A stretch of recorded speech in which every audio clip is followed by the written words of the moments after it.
with the fired French Cameroon so-called 20th May. We're going to talk about that, and I'm hoping that I will get my correspondent in Bamenda to join me with updates of what happened in Bamenda, because we'll learn of gunshot explosions everywhere in the city of Bamenda today.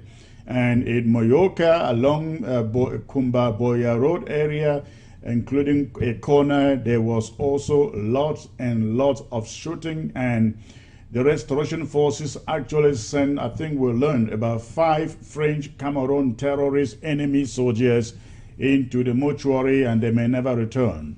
So, ladies and gentlemen, again, it's a privilege to be with you. I am looking forward to an exciting show. Please do not touch your remote.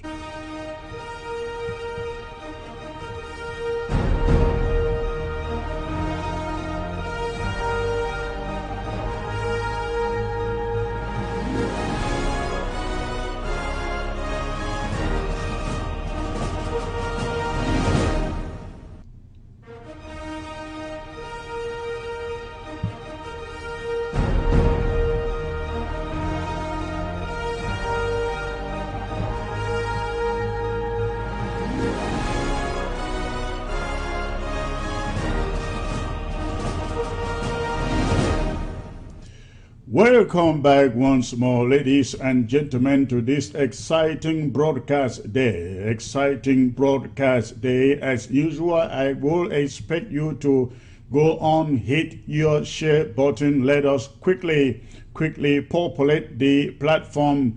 Let's get at least 1,500 people watching this broadcast today. As I promised, as usual, it is going to be exciting, educating, and informative also.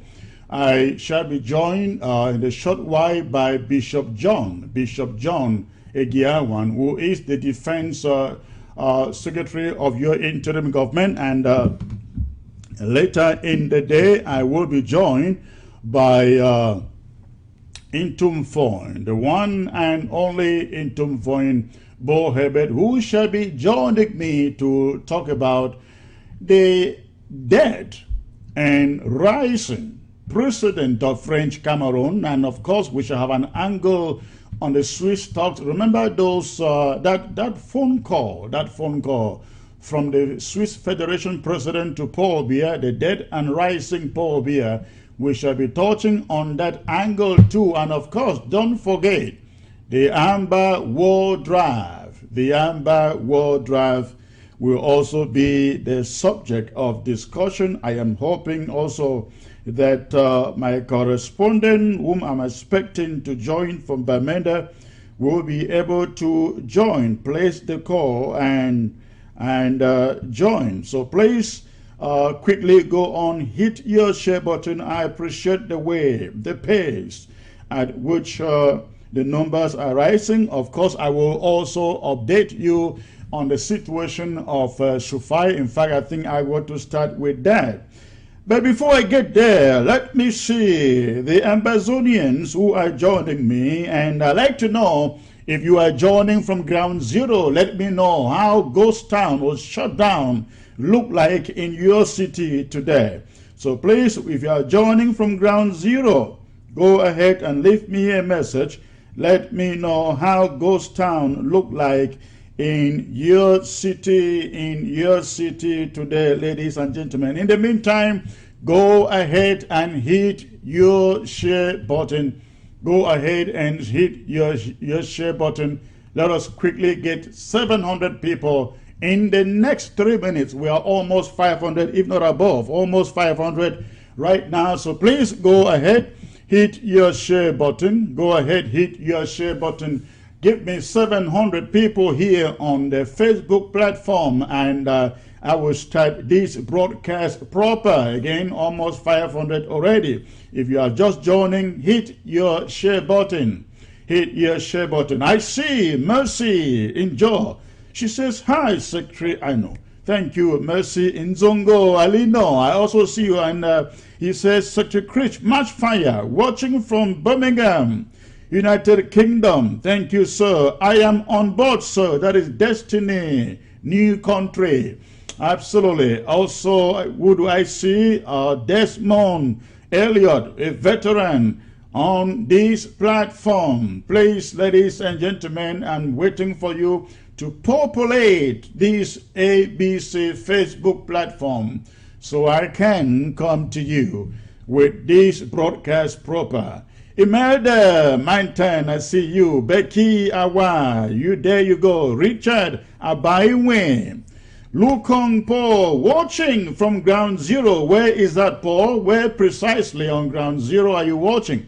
Let me know, please. Kemita Ashu, ladies and gentlemen, somebody give Kemita Ashu thumbs up. Hashtag Kemita Ashu. She is the best female, not just female, I don't want to categorize it as in female. She is the best activist, ladies and gentlemen, and I mean it. Kemita Ashu give her a hashtag up and say, Kemi Ashu, you are the real deal. Hashtag Kemi Ashu, you are the real deal. Ladies and gentlemen, and she is indeed the real deal. That is an activist out there. You will never see her face. You will never hear her make any audio going on the social media saying anything.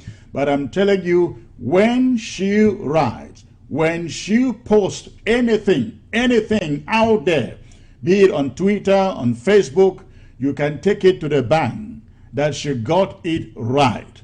You can give that to her. Anything you read from Kemita Ashu or Kemi Ashu, you can take it to the bank that it is the correct, it is right information. She is the best activist out there, the most resilient. I know her personally, and I know what she goes through, but yet she never gives up. Sometimes she posts from hospital beds, ladies and gentlemen. Let's cheer her up. Everybody, hashtag Kemita Ashu, you are the best. All right. Thank you for hitting your share button. We're almost there. Over 600 already. Please share Kemi Ashu out there. Hashtag Kemi Ashu, you are the best. Kemi Ashu, you are the best. Keep it up. All right. So let me see. Hope Ashu, I see you. Hailing you, my fire. What? I missed the other part. AJ Succeed, another veteran here. I want to see everybody, ladies and gentlemen. Hashtag Kemi Ashu, you are the best. You are the best. She has influenced this revolution, ladies and gentlemen, in the direction that many of you cannot imagine. Yes, she's not out there thumping her chest like some of these irrelevant activists you find out there. The moment 600 people, 700 people begin to watch them, they want to take over the leadership of the revolution. But this is a lady who has done much more than every activist out there. You never see her boasting anywhere. She has remained quiet. In fact, she doesn't even want to be known. That's one good thing about her. So please, hashtag Kemi Ashu, you are the best. All right, Yulambe, sorry, I see you.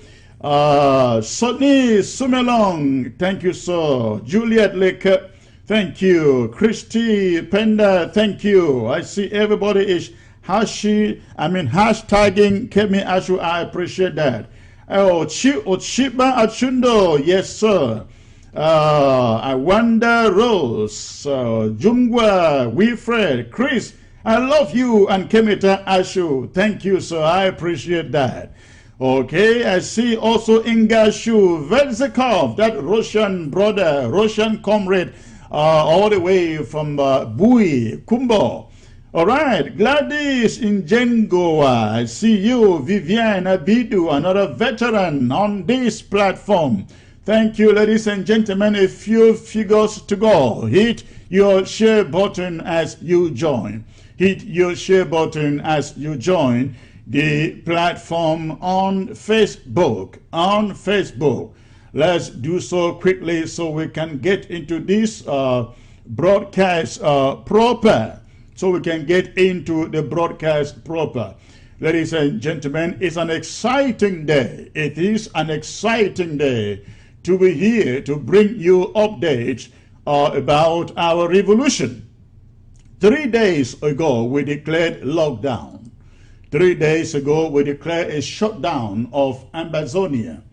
And it started last Monday, and it is ending today. Monday, there were naysayers out there who say it cannot happen, it will not happen. Why should it happen when French Cameroon has cancelled their 20th May? Of course, we were very cautious here at the interim government and did not want to take anything for granted, knowing how foxy and whimsical that French Cameroon can be. And we were resolved. The National Amazonian National Security Council met and resolved that there must be a shutdown of Amazonia. And so the decision was taken, and Amazonia was totally shut down. Can you hold place? Can you hold place? Amazonia was completely shut down. Please hold on. Amazonia, that's my guest from Bamenda, please, ladies and gentlemen. Excuse me for that. So hold on, please. So Bamenda was, everywhere, Amazonia was completely shut down. We saw the video footages. We saw the pictures coming from both the northern and the southern zones, and our territory was shut down. In the last 1 month or so, even more, French Cameroon has been carrying out a special offensive against our fighters, trying to send the message to the international community that they are in control of everything on ground zero. Then they went about talking about reconstruction, and they got the United Nations Development Program to partner with them in that so-called reconstruction. Ladies and gentlemen, after this shutdown, 20th May shutdown, with the draft, the Amber War draft, La République du Cameroun can now rest assured we are in charge of the pace, the direction of this revolution. We are in control of the territory that is called the Federal Republic of Amazonia. They can do all that they can, that they wish, but control of Amazonia will continue to rest in the hands of this interim government and the Amazonia Restoration Forces.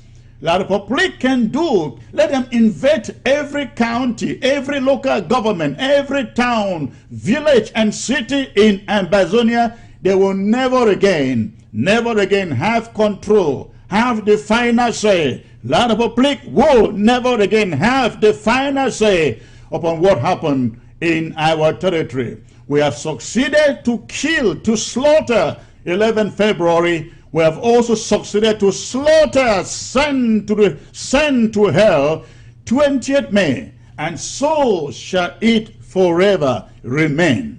We remain with October 1st. That is our Independence Day, ladies and gentlemen. And we are getting there. I hope I'm able to get back my reporter. Okay, ladies and gentlemen, let me try to get my reporter in Bamenda before I lost him, before I lose him. So that is what took place today. So we want everybody on ground zero, give yourself thumbs up for the wonderful job, for your resilience, for your courage. You continue to send the message to French Cameroon that the engine, the petrol as I call it, for this revolution, La République would love to say it is coming from the diaspora. They would love to say it is coming from Chris, I know. It is coming from Sako. It is coming from all these activists and so on. No, it is coming from you on ground zero. You are the one respecting shutdown in ghost towns. It is not the diaspora forcing you to do that. And by so doing, you are sending a strong message to La République du Cameroun that we all whether it be the diaspora or ground zero, we are in one accord. We are in one accord. And I hope that the colonial Prime Minister John Ngute, and people like cronies like Atanganji, and all those other lackeys of Paul Biya get the message. I just hope they get the message. They get the message. The next step, ladies and gentlemen, is economic sabotage. Economic sabotage. As I said yesterday, ladies and gentlemen, every Ambazonian, this war is no longer just about the Ambazonian restoration forces. We are vetting every Ambazonian on ground zero to do what you can do to defend, to deprive French Cameroon of every dime, deprive French Cameroon of every dime coming from our territory with which they would like to buy more arms to kill our people. We must all devise means. Every one of us on ground zero devise means. If it means puncturing a tire belonging to one of those French Cameroon tankers, oil tankers or timber tankers, whatever it is, do it. We must not allow French Cameroon begin to reap resources from our territory to sell, to use the money to buy more arms to kill our people. Thank God we are beginning to read in the Wall Street Journal how they are terminating exploration of oil, mineral resources in our territory. Who says we are not on the winning side? We are on the winning side. We also know, according to independent analysts, that French Cameroon is running out of money. They can only borrow for so long, and China will not give them, will not continue to give them money unless they want to mortgage their own territory onto China. China cannot mortgage our territory because they know it is a risky business to do. They will not be sure if they give Biya's money, they can reap it from our territory, because if we take our territory, forget about China, they would have to come negotiate with us to do business with us. So Mr. Biya cannot borrow money forever. He just cannot. And so we have to let this going on.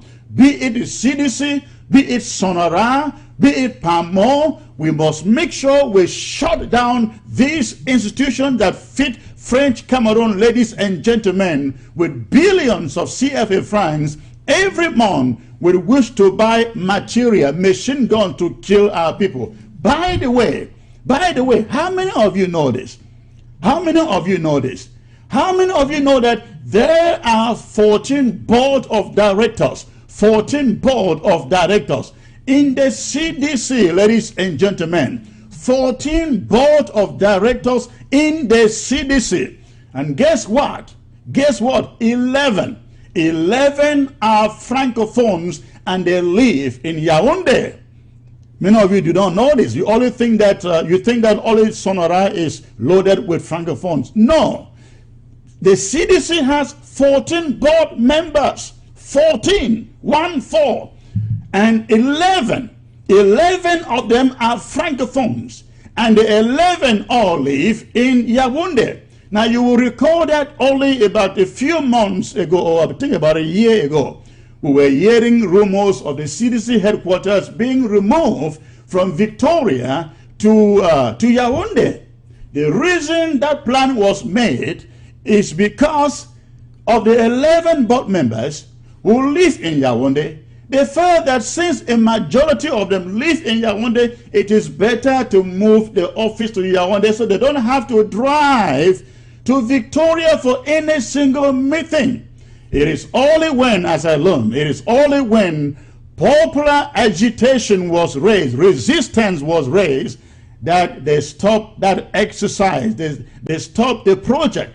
But the point is this: imagine in the southern Cameroons, in Ambazonia, ladies and gentlemen, the CDC has 14 board members. 11 of them are francophones. I told you about 2 weeks ago about this so-called Victoria Autonomous Port that they are coming to set up there. They will bring the port, and guess who will be the directors? Who the board members will be? Francophones. Francophones. And the money will go to where? The money will go to Yaoundé and Douala, just as the Sonora has done. Sonora has lived in limbo for all the time of its life, but for all the time of its life, taxes have been paid to Douala, not to Victoria Urban Council, but taxes are paid in Douala and then in Yaoundé. Ladies and gentlemen, I am saying this to say that going forward, everyone Ambazonian, listen, when they come targeting us, they don't care who you are. They don't care whether you even support the revolution or you don't support it. They spray their bullets and it gets who it gets. So do not sit behind there and say, I am not one of them. I'm not a separatist. I am not a revolutionary. I am not part of this Ambazonia thing. Let me tell you something. If you are not part of it, you will find it, you will discover yourself very, very late. By the time they kill, one of their stray bullets shoots and kill one of your brother, your sister, your son, or daughter, you will be shocked. You will get into it, but it may be too late. So please, I am saying this to say that we must continue this economic sabotage, puncture everything that benefits French Cameroon in our territory, be it timber, bananas, be it whatever it is, rubber, palm oil, anything, brasseries, everything, including what is that water company, is this Supermont or what? Yes, everything that pay taxes to French Cameroon in the millions should be punctured down in the southern Cameroon. They must not continue to get any dime from our territory to use in buying weapons to kill our people and bury them in mass graves. And every single French Cameroon military camp in our territory must also be a target. Yes, it must also be a target. They are erecting their camps in every little community in Ambazonia, making us a military state. Ladies and gentlemen, let's take it back to them. It is time to take this war back to them, economically, militarily, politically. And politically, I am here referring to the so-called unelected mayors.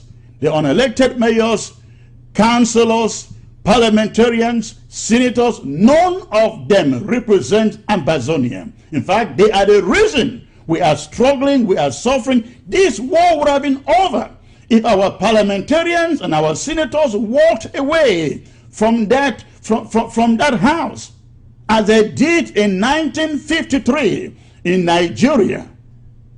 So these are all, they are all enemies. All these mayors, parliamentarians, senators, you can name the rest. They are all enemies of this revolution. And we must take care. We must take care of all of them. We must not spare any of them. And again, everyone on ground zero, not just limited to the Ambazonia Restoration Forces, but everyone in ground zero must become a soldier in your own way. In your own way. You can provide intelligence. You can put plan some, what do they call it? I forgot the name. But you can do something. You can do something even on your own. Their soldiers are parading the city and the streets everywhere. You can do something. If you can get one of them, it's an achievement. We must do everything, ladies and gentlemen, to make life miserable for French Cameroon soldiers in our territory. We must make life very, very miserable for those administrators who are sending them into our territory. That is the resolve going forward until they have agreed until they have seen the need, the regime has seen the need to come to the negotiation table. This should be our assignment.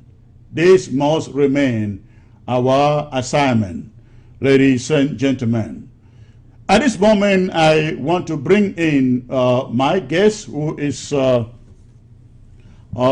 joining me from Dallas in Texas, and who happens to be the Honorable Secretary of the Honorable Secretary of Defense, the Honorable Secretary of Defense, in the name of Bishop John Egiawang. Many of you happen to know him, and I will be bringing him in to tell us what is going on, how prepared is Ground Zero. There have been lots and lots of talks about certain parts of Amazonia going dead, nothing happening on the ground.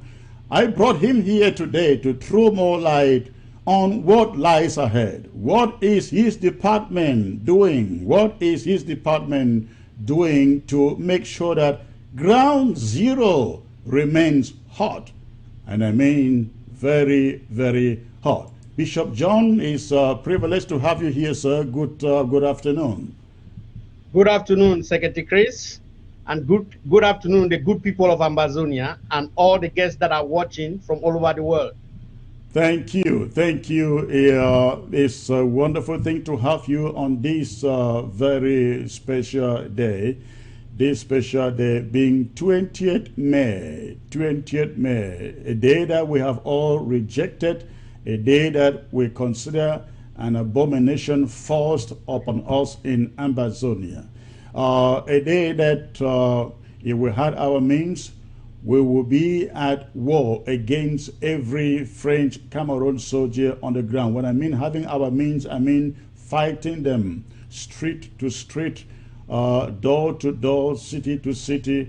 We have heard a lot of fighting going on today, actually. In Bamenda, we heard fighting going on in other cities in Amazonia, but we wish more was happening. What is your outlook? What is your view on the military situation, the defense situation at this moment in this war, sir? Thank you very much, Secretary Chris. I just want the people of Amazonia to know one thing, that silence is not inaction. I want to let you know that the defense apparatus of the Federal Republic of Amazonia has never been ready like a time like this. You know, I tell you, when we started this war, some people were thinking that we're just going to fight this war for 1 year or 2 years. But I want to tell you, as time goes on, we have learned. You know that we were dragged into this war, Secretary Chris. We were not ready. We were dragged into this war. But I tell you what, our Amazonian people are very intelligent people. We learn so fast. And in the course of time, for the past 3 to 4 years that we have been fighting this revolution, we have learned a lot. And we are prepared to fight this war for the next 40 years. I want everybody to know that the restoration forces, the Amazonian restoration forces, are ready for 40 years. There is only one outcome that we are expecting for this war, and that outcome is our full restoration of independence, nothing less. So if Paul Biya wants to think that he will be going from village to village and burning people's houses, raping our women, killing little children, killing innocent people, and you think that it is how they will do to intimidate us or to cause Amazonians to surrender, they are lying. We are not going to surrender. And I'm bringing special message to the people of Victoria, the people of Biya, the people of Chico, the people of Bamenda, everywhere where you think that you are living in heaven.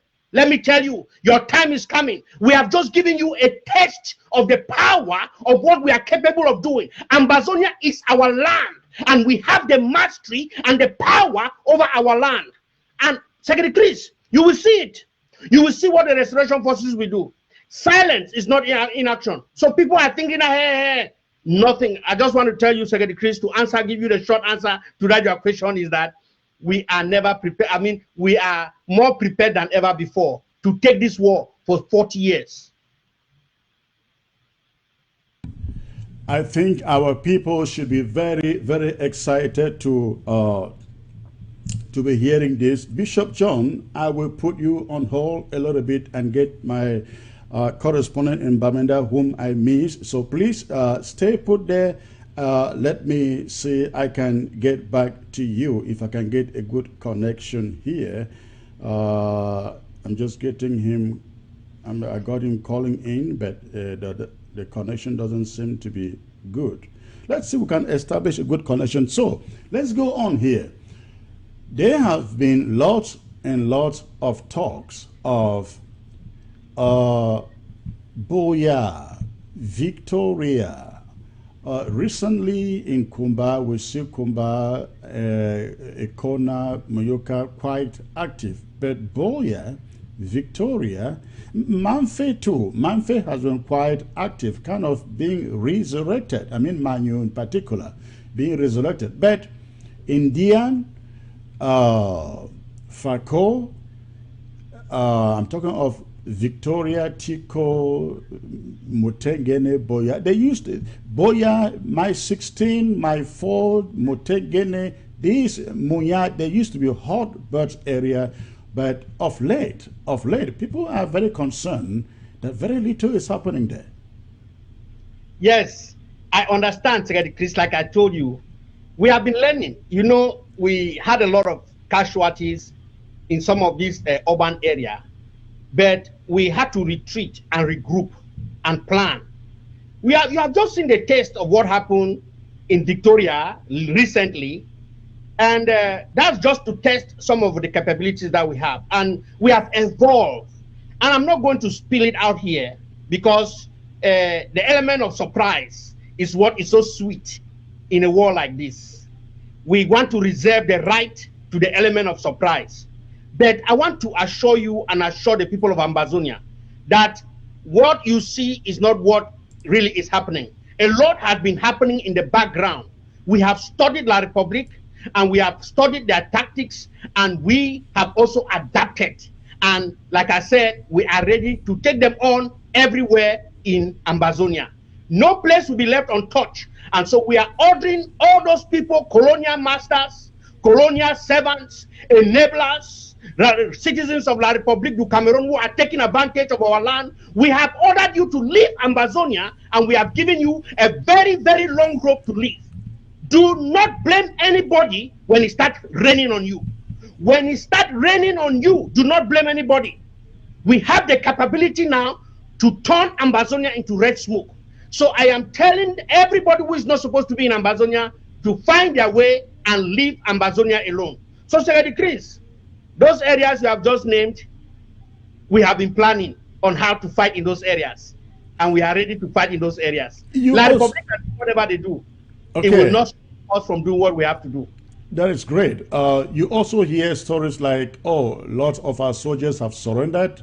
Lots have been taken over by what they call, captured to what they call the DDR Center. And many of the generals are no longer there. Some have escaped to La Republique du Cameroon. What do you say about this? Secretary Chris, you know, it's human nature. And you know, we actually see some of those former soldiers making videos with MKPD almost on a daily basis. Isn't it killing the morale of those who are left? Now, Secretary Chris, let me put something very straight to you. You know, La Republique, they are very good at what they do. Corruption, bribery and corruption. Some of these forces or these boys that you saw that yielded to La Republique or who are making those videos, some of them were not really in for this war. Yes, I can understand the war took a toll on some of them. Some of them thought that this war was going to end in 2 weeks or it was going to end in 1 year. But it went longer than they could withstand. You know, these are not soldiers. You know, people like us, some of us, we fought in war. We have been soldiers. I've been a career soldier for over 12 years, you know.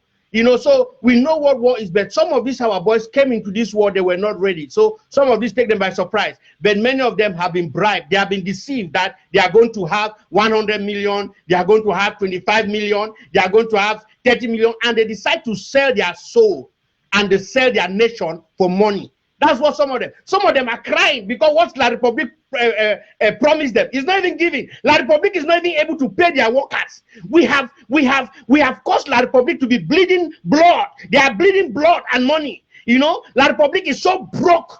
Before they started this war, we have brought La Republic to their feet. It's just left for them to surrender. Look at that's why they are fighting and killing innocent people. So this is fighters that you see that when some of them were counterfeit. Some of them, a lot of them, you see there, they were agents of La Republic, they were enablers that La Republic just bribe and corrupt and make as if they have retreated. The few of them that retreated, there are many things that can cause them to retreat. They yielded to the love of money. They feel like money can do them everything. They prefer to sell their soul for money. A few of them, and some of them were threatened, and they choose. They want to. They became coward. You know, they prefer to sell their country instead of to die for their country. That's a coward, you know. So that does not move us. But to say that a lot of restoration forces have gone to La Republic is a very big fat lie. It is not. It's a big fat lie. We have forces on the ground. You know, our forces have learned a lot not to put themselves on social media like they used to do before. We have been educating them. We have been telling them, don't put yourself on social media. Don't reveal your secret, except for some of these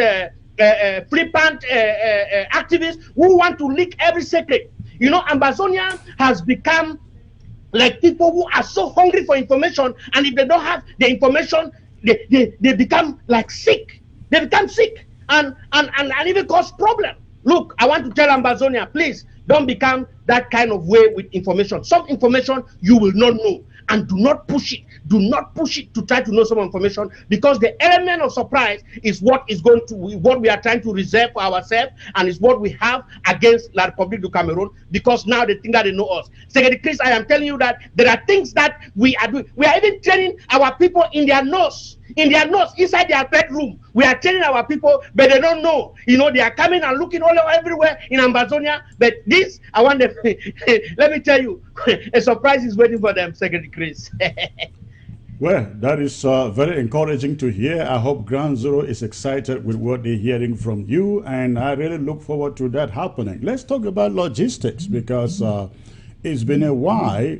We didn't hear all the audio, social media noise. We don't have sticks, we don't have peanuts, we don't have this, and so on. Ground one, we are on ground one, we need this. It's been a while, we didn't hear that. And it is not because, I guess, they have enough stakes. What is the situation right now? Secretary Chris, like I said, we have evolved. Now we are manufacturing. That is wonderful. We are doing local things. We have mastered and understood what guerrilla warfare is. So we are using what we have and what is available to us to fight the war. Because La Republic think that if they can block the borders or do anything, we are not going to get materials.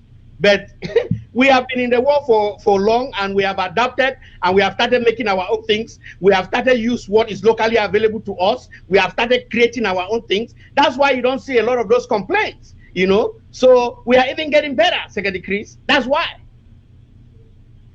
So what you are saying is most of your supplies are now homemade. Homemade, Secretary Chris. That is what you call sustainability. If you depend on outside resources, it might fail you. They can block the border. We have challenges. They arrest our people in other places when they go to acquire materials. So we say, no, we are not going to depend on outside sources. Let us make our own. Let us use what we have to fight this war. We are going to use rocks. We are going to use whatever we can have. And that's what La Republic is shivering. We are putting them on their knees. Because yes, go on. Yeah, we are putting them on their knees because what they thought they could do, they have done everything, and it is still not working. They still see us standing. So it is killing them, and they have not seen anything yet. Now, one problem we still have on ground zero is that of these abductions and ransom takings. Have you been able over the time to find out who is really behind this? Because, listen, I defend our restoration forces with all that is within me, but I will never support any one of them going after an innocent civilian for a pin, because that is not their job out there. Their job is to defend the people and defend the territory. But we still continue to hear of abductions and ransom takings. I got a message just yesterday. Somebody is out. In fact, I've got like 3 messages. This is very important for the public to know. People are using FEMA sending. I got a message yesterday, was forwarded to me from London, and somebody is leaving a message suggesting he is the secretary of Field Marshal and is threatening somebody, asking 700,000 CFA francs in 2 days, as his property will be burnt down.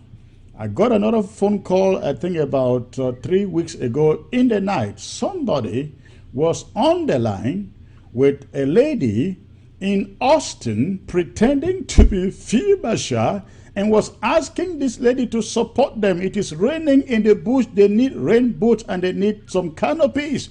And you know, our ladies can be emotional, and they were already thinking about seeing what they can do. Fortunately, she called me while she was still conversing with that lady, with that so-called the fake Field Marshal.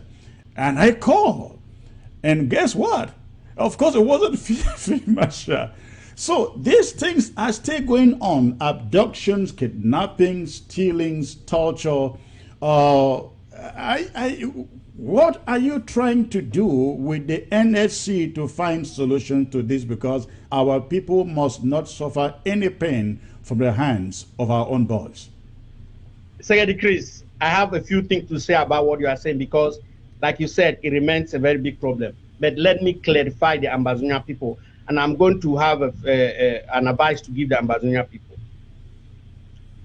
Number one, La Republique soldiers are so hungry that they are impersonating our Ambazonia restoration forces to make money for themselves. La Republique soldiers have been caught kidnapping in Biya.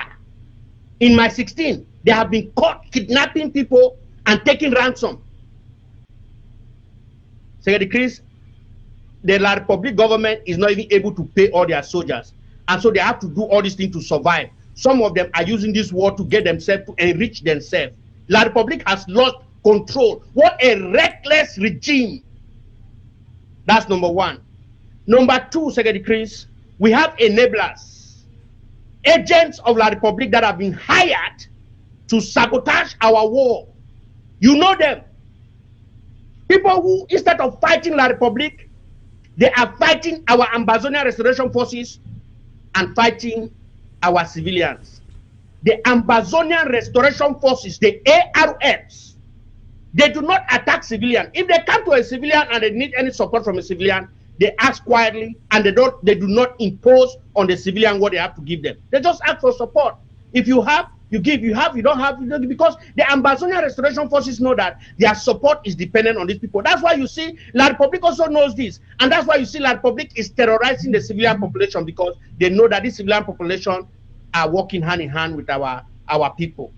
And they think that if they terrorize our community, they are going to disable the community from supporting our Ambazonian restoration forces. So these enablers are there. But Bishop John, I get. I'm coming. Listen, these are paid people who are on the payroll of La Republique to destabilize our revolution. Some have the name of Ambazonia on them. You know this. You've seen it. The ADF, the Ekekus. You've seen the Ekekus. You know, you hear about all these things happening. People going against other Ambazonians. You saw that in Kugwe. You know, these are people who are under La Republique payroll, and they want to destroy our revolution. Then you have thieves. You have armed robbers who have, in the name of Ambazonia restoration forces, are going around and extorting people for money. Ambazonia people, listen to this. Not everybody you hear that Amber Boys is an Amber Boy. That's why the advice I wanted to give the Ambazonia people is that if somebody called you for money, do not be afraid. Get to your local government. report this to your local government, and your local government will get the defense people of your local government, and they will try to narrow down who is doing that. And the good news I have for the Ambazonian people is we are getting ready, and we are going to arrest anyone who is going to try to be bringing disorder on ground zero. Even some of the commanders who have taken bribe and working in disguise for the Republic, trying to stop other fighters from fighting. We know all of them. We have a database of all those commanders who have been compromised, and we are ready to protect our Ambazonian people. We are ready to discipline whoever we have to discipline. We are ready to forgive those who will be ready to repent and to do the right thing. But I am telling you, going forward, Ambazonia, business is not going to be as usual, because the NSC has assured me that they are ready to take it on. And thanks for the Ambazonia War Drive, we are going to be able to do what we have always wanted to do. Now, you will recall that not too long ago, the interim government resolved that every camp or battalion on the ground must identify with its local government or the county. That has not been done. And that accounts for one of the reasons why we have all these rogue soldiers going about attacking people in the community, stealing from them, taking money from them. As we were speaking, somebody just dropped a message and said, Secretary Chris, my brother was abducted in Bafokeng, and they threatened to cut his legs if he did not bring money immediately. You have things like this going on all over the place, all over the place. When is your department going to sink all the military on the ground? This is very important, because you hear some rook fellows out there talking about a national army. But the idea is good.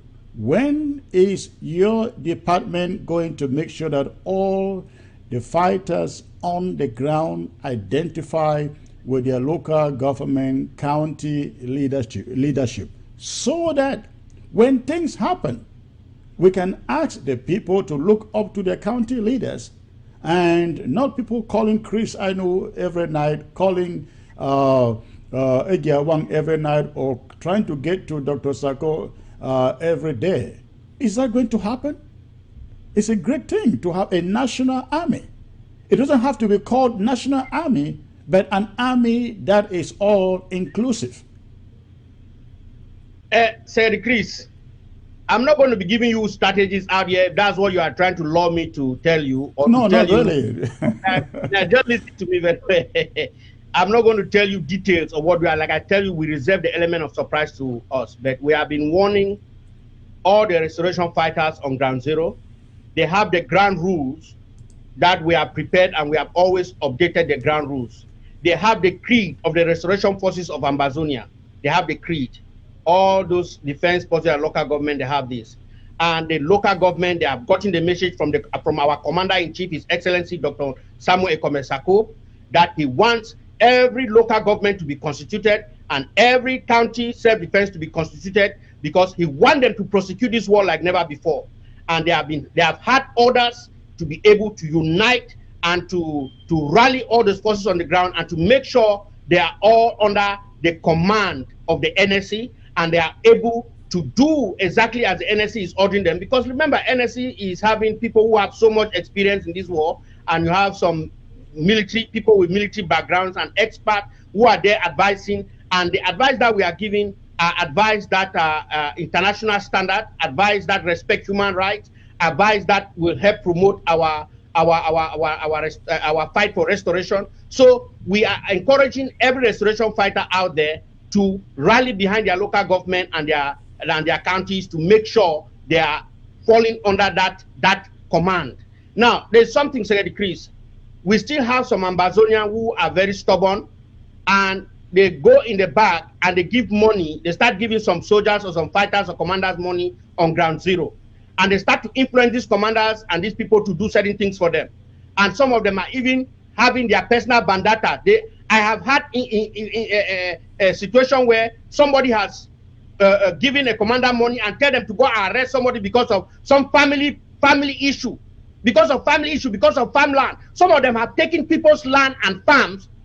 They settle personal scores. Now, the advice I'm giving Ambazonian people is, we do not want any Ambazonian to interfere with the Ambazonian restoration forces on the ground. If you want to give to the Ambazonian restoration forces, go through your local government. Go through your local government and give your money and your support to the restoration forces so that we can have accountability and you can stop bringing confusion on ground zero. You can, if you are so rich and you think that you want to support, work that out with your local government, work that out with your county defense council, and they will be able to make provision for you to support the restoration forces as we want. We don't just want anybody bringing financial influence or using money to influence the soldier and bring confusion on ground zero. That is what has been happening, Secretary Chris, why you see sometimes you have some disorder in some counties, but the NSC is ready to bring everybody together. They have been ordered to do so, and that's what is happening. We need the help of the Ambazonian people, and we need the help of the Ambazonian restoration forces on ground zero to follow the same order so that we can fight a better war. Now, talking about the local government and county leadership, one of the problems that we have with them is most of the generals, most of the fighters on the ground do not even know who their leaders are. It doesn't appear like the LGA leaders, the county leaders are reaching out enough to their community, the people in their community, so the people in the community know where to go or who to call when some of these issues arise. What would you say to them? Recently, Secretary Chris, I think it is also on ABC Amber TV, where we publish a list of some of the local government leadership, so people can be able to reach them on WhatsApp. People can reach I've had a lot of people who have called me and from the defense number, and we've connected them with their local government. So nothing is very easy, Secretary Chris. We cannot say that everything is black and white because of the kind of war we are fighting, you know. So we are encouraging the people, instead of complaining, let them find a solution. Let them find a way of getting to somebody. Don't just sit there and complain. Ask somebody. They should send a message to ABC Amber TV that I want to know my local government. I want to know the leadership of my county, and the ABC Amber TV will direct them. Let them reach out to any IG number. They will find that information. For somebody to just sit like that and complain without making an effort to find that number is not good. We are not going to come and publish every number that we have on air, but if people ask and they go through the right channel, they will get it, Secretary Chris. I've seen when you have helped connect a lot of people on ground zero to their right channels. I've seen that happen. So we just want to continue to encourage the restoration fighters and the Ambazonian people that get hold of somebody, ask a question, I want to know my leadership, and they will connect you with your leadership. Even the civilians, get hold of somebody, say you want to know who is responsible for your local government, and you will get connected to the leadership of your local government, and whatever contribution or whatever complaint you have or whatever information or ideas you have, you can be able to channel that information through your local government. That's the advice I can give concerning that, Secretary Chris. Thank you. Thank you. One last question before I let you go. One last question before I let you go. You talked about homemade sticks, weapons that are being produced now. Thank God. They say necessity is a child of invention. We've had a lot of troubles getting those sticks come in through ground one. Is every county going to be able to produce these homemade sticks? I want to let you know, Secretary Chris, there's going to come a moment where every house in Ambazonia is going to be able to produce every stick. That's the way I can answer you that question. Very short like. Thank you, Bishop John. If you have anything to say to encourage or to warn or to correct our boys or the general population on ground zero, please go ahead and do that before I bring in my next guest, Ntumfoin Bohebet.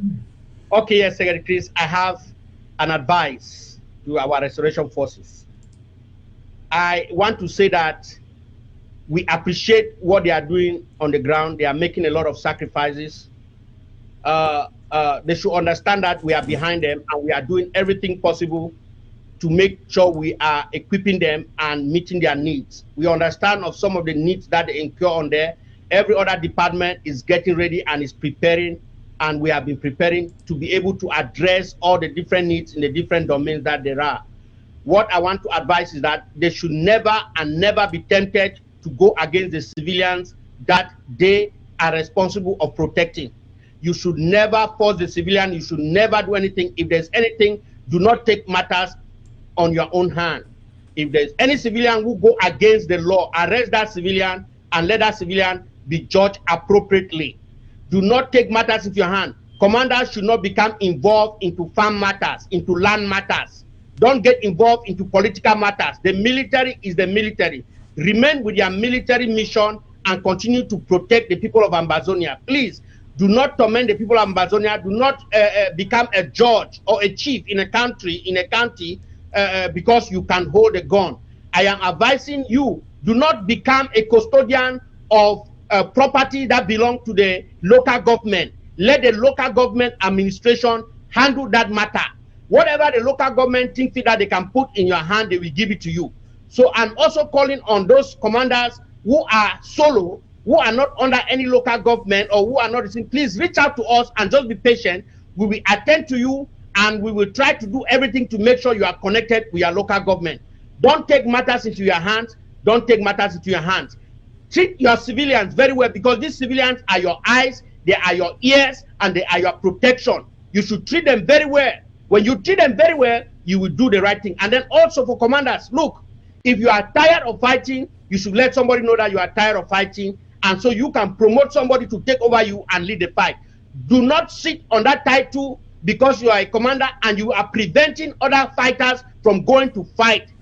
It is not right. Those commanders who are in different counties and LGA, they are preventing other fighters from rising up to do what they have to do. They take resources, they sit on them. Don't do that. Some of you who take resources that have been given to you and you sell it to make money for yourself, don't do that. I am advising all the restoration fighters to stop taking any form of drugs and to avoid alcohol and to stay away from women, because these are the way they are going to use to guide, to trap you. Stay away from these things. Drugs, alcohol, and women. Stay away from them. And I want to tell you, no military can function without their civilian leadership. The civilian leadership is there, or the civilians are there to raise resources and to support you. So you should protect that civilian and you should respect that civilian authority that has been put in place to make sure you get what you want. If you respect that civilian authority and you treat that civilian authority with respect, you will never lack. That's how you'll be respected also. So I see some commanders on the ground, because they can carry the weapon, they say all kinds of things that they are not supposed to be saying. My advice is that a soldier is a loyal person. A soldier is a humble person. A soldier is a respectable person. A soldier is somebody who sacrifices for the sake of his country. A soldier is somebody who sacrifices for the sake of his civilian. A soldier is somebody who sacrifices even for his fellow soldier, for his fellow comrade. That's how Ambazonia Restoration Forces should operate. They should take care of one another and stop looking one another as an enemy. If you have any problem, reach out to your civilian leadership so that these problems can be resolved amicably without resorting to any kind of fight. That's my advice that I've given the restoration fighters on the ground. And for the Ambazonia people, I am telling you, if you are not in the chain of command, do not get yourself intermingled with defense matter. Channel every defense matter to your local government or to your county, and stop trying to corrupt fighters on the ground, and stop trying to build a private army for yourself. Let the interim government handle it. Let the LGA handle it. Let the NSC, which is our military command, let them be able to do that, and we will have a very orderly revolution if we take all these advices seriously. Thank you, Secretary Chris, and thank you, people of Ambazonia. Thank you, Bishop John. Ladies and gentlemen, that was Bishop John Egiawang, Defense Secretary for your interim government. Thank you for coming on. Hope to see you next time, sir. Thank you very much, sir. Okay, ladies and gentlemen, please stay put. When we come back in 1 minute, in Tumfoin, Bo Herbert himself will be here. Please stay put. Provides a hedge against inflation, 100% guarantees that you will not lose your money, has tax-free growth and distribution, the ability to take an interest-free loan, avoids probate, provides creditor protection, guarantees your family that your income will be replaced should you die, helps you protect yourself financially against chronic, critical, and terminal illness, and of course allows you to take money anytime for any reason at any age without a tax penalty. You need only as little as $50 to invest per month. Contact Irene Fombo, tel 513-5014-177 or send an email to irenenpmsn@gmail.com. Are you tired of going from dealership to dealership looking for that used car that perfectly fits both your lifestyle and your budget? Are you bored with the same old tactics, the same old styles, and the same old disappointments when you don't find exactly what you want? Are you frustrated because of bad credit or tired of being rejected of in-house financing? Are you tired of going from garage to garage for a car? How about that filthy old car that you used to drive? Are you done? Welcome to the new experience. Biya Auto Sales has sold and financed cars to over 50,000 people across the country. Our exclusive in-house financing model allows us to provide flexible options for all. Enjoy low rates, free pickup, and award-winning customer service. Reserve today. Biya Auto helps make car renting easy and seamless for all of our customers. Our financing options allow you to shop our vehicle inventory for the exact used car, truck, or van that best fits your needs. Car selection and customer satisfaction are of great importance to us. We provide the best mechanical repairs, and our services take just minutes. Detail your car with us and get out of that filthy old smell and into something sweet. We will even do your oil change at the lowest rate. And please do not forget that with Biya Auto Sale, you own and drive your car before you even have to pay us. So come on down and visit us and drive away with your new car. Biya Autos, own and drive before you pay. 240-486-4664.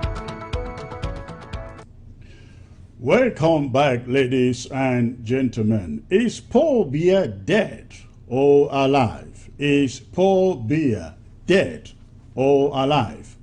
After a long wait, Paul Biya somehow seemed to have shown up yesterday in a video footage that is very much in contention, addressing his country people, French Cameroonians, on the occasion of 20th May. There is still so much, again, confusion out there whether this was the real Paul Biya or a made-up Photoshop video that put out there to kind of give the impression that the man is still alive. I am now joined, ladies and gentlemen, by the one and only Intumfoin Bohebet. We shall be discussing Biya's speech yesterday, and of course we shall also be talking the Swiss connection, the phone call to the dead man alive, Paul Biya, by the Swiss Confederation president.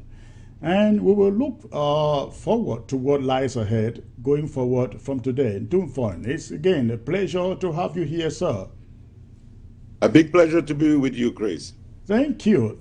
So tell us, what do you think? Is Paul Biya alive or dead? Well, let's start with basics. I got 2 ears, huh?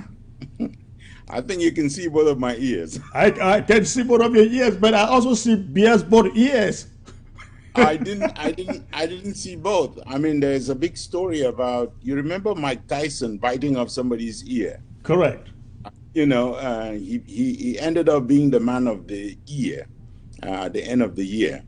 But that's interesting. But I mean, I think the big story we have out there is that this was an apparition. Whether Biya is dead or not dead, he is an apparition every time he appears, because his own citizens say that they are ruled by a photo. And, you know, if he showed up without an ear, all of us have said it must be that the apostle Peter finally did the job with the sword, cut off one ear. And Jesus said to himself, why do I save a soul that is already lost to hell? So Biya showed up or did not show up. He took a phone call or did not take a phone call. Whoever is playing Biya in these deep fakes is doing a very good job. That's what I can say. Well, take a look. Take a look at this footage here in Tumphone. Take a look at this. Now, I think it's a problem of the camera angle. That's the way I look at it. Now, this is not the video of yesterday. This is a previous video, maybe about a year ago. This wasn't yesterday. Here you can hardly find the left side ear. Yeah, the left side, you know, the right side ear. You can hardly see it. Now, this is that of yesterday. This is that of yesterday. It looks the same. It appears to me it's a problem of the angle, camera angle. Or don't you see that? Well, I mean, the point is that if we specialize in determining whether Lazarus rose from the dead, I'm just being the devil's advocate here. I agree. I'm just saying that, you know, if you look up the deep fake, one of the best deep fakes that was put up for everybody, the journalist played President Donald Trump, spoke French, a French journalist, and you cannot, if you were not told, you are going to say, oh, that's President Trump speaking. We have a deep fake of the Prime Minister of Britain, Prime Minister Boris Johnson, you know, kind of insulting President Donald Trump. It's a deep fake. So what we have there before us is something we should not trust, because we know from history that several African heads of states have been dead and they have pretended that they were alive. In next door Gabon, we had that cinema played out in front of us. In Togo, the plane reversed on the way to Europe with former President Nasibe Yadema. He was gone, but they returned to the country and pretended that he was alive. So we will, one of the reasons that Mr. Biya canceled the 20th May celebrations, and you know, I just missed not giving my salutations to Bishop John, but one reason you don't celebrate is because whatever you thought you were triumphed over, which was they thought they had conquered Ambazonia, which is why they were celebrating on 20th May, when you realize that you can no longer celebrate that which you thought you had won, but which indeed you did not win, you organize a disappearance. You organize to be able to lift every restriction on COVID-19 and yet be able to call to keep your cancellation in place for 20th May. Now, if you really believe that you're fighting a war with Ambazonia, that you're winning, you will not skip celebrating. You skip celebrating when you know that your troops are likely to gun you down on 20th May if they found you there. So you think his cancellation of 20th May was essentially the fear of his own troops shooting him down? There is an insurrection within the Cameroonian military right now. People who are down in morale, people who are seeing each other being slaughtered in Ambazonia, people who know and have no stomach for this fight, who have no desire to go into Ambazonia, have no stomach for the fight, and who do not want to be deployed to Ambazonia. If Mr. Biya is hiding in a bunker at Etudi or in a morgue somewhere, he's hiding for a particular reason. You cannot be the person that we are seeing every day in every apparition that he wants to make, unless you are hiding from something. And Mr. Biya is hiding from big time trouble that he has with the military. For a long time, he has been the civilian facade of that military regime. But I can tell you the military have had enough of him. Foreign leaders have had enough of him. I mean, he's hiding away even from France. I'd like you to take a look at this. Take a look at this. It is quite amazing. Now, the convoy you find here is a convoy of Frank Biya. I think they said he was arriving at a certain funeral of a friend or something like that. Uh, Everybody is saying this is the next president. Mr. Biya is dead already, and people's minds are being prepared for Frank Biya to become French Cameroon next president. Now look at the convoy. Look at that. Well, it is part of the reason why we could never be part of a banana republic like that. It's why Ambazonia never ever was meant to be attached to that kind of republic. It tells you that the everything is set already from the point of view of the French, from the point of view of this French province this province of France that's being administered by the puppets, the French one, that now they are looking for a successor. Now they are looking for someone who is going to play president, practice it, and they want balloons out there to see how people feel about it. But we have neighbors who are so, I don't even want to call them docile, because docile would be something else. The entire Francophone nation of La République du Cameroun are people living in a trance. They're people who are lying in state, basically. I mean, I really think that in the next few months, you probably will start getting motions of support to Frank Biya from CPDM Luckies to become the next president. That's how it happens, right? It will surprise nobody. It will surprise nobody. Everyone also has to remember that when Mr. Biya was going to become president, it was very clear, even to people within the administration, that this was a lazy man, that this was a hypocrite. One of his evaluations at the Ministry of Foreign Affairs said he was a hypocrite. This was a guy who, when he became president, it was evident that he had done nothing for his own family.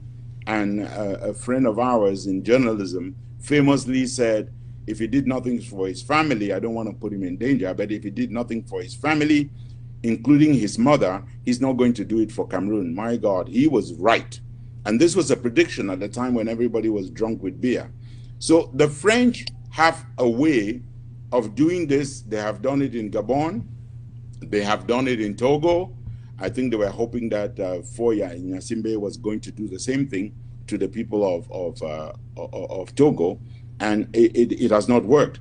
But they are damn serious about trying to do it in La République du Cameroun. But again, that's foreign news.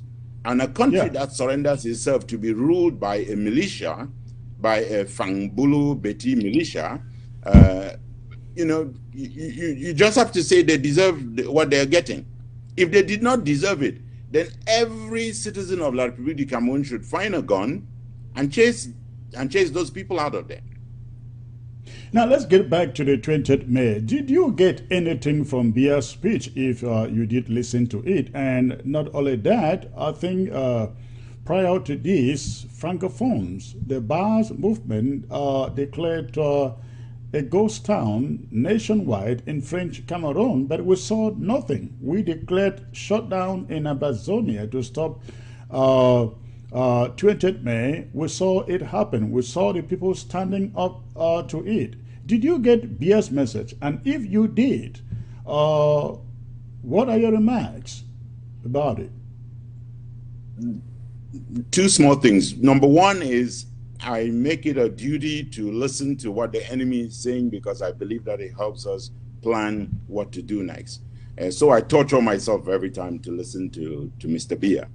And yesterday's speech was in a category of its own, from the point of view that he had a theme for a speech, because he's usually all over the place. It was all about COVID-19. It was not his style, because this guy is all about preserving his power. And here he was pretending that he cared about the people of La République du Cameroun with respect to COVID-19. Now, the truth is he does not care. There's a part of the speech where he says that they were going to prevent people from taking advantage of the disease to milk other people. Yeah. The one person who is taking full advantage of this crisis, of this pandemic, to get as much money for himself as possible is Mr. Biya and his regime. Ambazonians can check this out, of course. I know that our neighbors next door are too lazy to do that. But if you go to the website of the IMF, you will see that on an average, the La République du Cameroon gets around $76 million from the IMF annually. And for them to get 76%, you can check all of this out on the IMF website. It's very official. Their quota had to be expanded to 170% of their quota for them to get that much money. But just because of COVID-19, the IMF, which is managed by the French, controlled by the French, always led by the French, the IMF just disbursed 226 million to them. That would be 300% above the already 170% quota that they get usually. So they are making money. Mr. Biya is making money. And in exchange, what is he sending around to people? He's sending, as we saw a chief in his village, if you presume that they're the ones that are spoiled, he sent him a bucket to wear around his neck like a medal. And the chief rejected it in the front of whoever that was, in the front colonial of cameras. representative. And the colonial representative had the audacity to tell the chief that he would take him out of his position. Now, that is what happens to a people who have been enslaved and who do not realize that they're living through slavery.